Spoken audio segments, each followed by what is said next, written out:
মধ্যপ্রাচ্য যেন আজ জ্বলন্ত আগুনের অগ্নিশিখায় উত্তপ্ত হয়ে আছে। তেল আবিবের আকাশ বারুদের গন্ধে ভারী হয়ে গেছে। এরই মাঝে একটা প্রশ্নের উপর নজর সবার, খামেনি এখন কোথায়?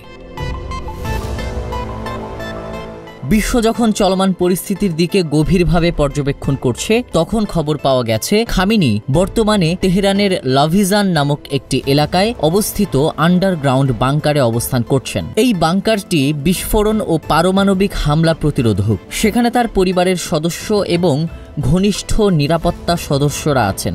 এই স্থানটি ইরানের মোস্ট ক্লাসিফাইড সুরক্ষা অঞ্চলগুলোর একটি বলে ধারণা করা হচ্ছে।